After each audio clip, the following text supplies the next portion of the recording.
Обединетата македонска диаспора побара од американскиот претседател Барак Обама да ги убеди грчките власти да ги почитуваат правата на помалите заедници, како македонското малцинство, но и да соработуваат со Македонија во изградба на силни билатерални односи во рамки на НАТО. Пораката доаѓа по посетата на Обама на Атина во рамки на неговата последна светска турнеја како претседател на САД. Во најавата на вашата посета, прес-секретарот на Белата куќа рече дека Грција е лулка на демократијата и дека направила многу за мир и просперитет во Европа и пошироко. Не се согласуваме со ваквата изјава поради сето она што им го направи Грција на македонците и другите малцинства кои живеат во земјата. Грчката влада присилно исели десетици илјади етнички македонци за време на граѓанската војна во Грција, а во неколкуте децении после тоа, неколку десетици ја напуштија Грција поради економски и социјални репресии од грчките цивилни и воени власти.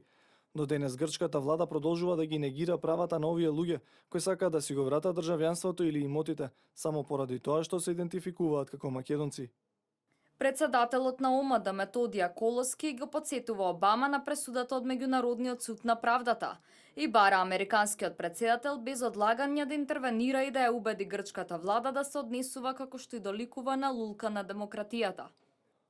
Што се однесува до членството на Македонија во НАТО, Грција и низините лидери, особено председателот Прокопис Павлопулос, не помагаат за градење добрососедски односи и стабилен Балкан. Председателот со напади и ксенофобична реторика дава малку надеж за едината на НАТО. Грчкото противење на името на Македонија трае предолго. Во писмото се заклучува дека Грција бесрамно ги крши бројните европски конвенции за човекови права во однос на бројното македонско малцинство во Северна Грција. Иако и експертката на Обединетите нации Геј Макдугал во својот извештај од 2009 година побара Грција да им ги обезбеди основните човекови права на македонците во земјата.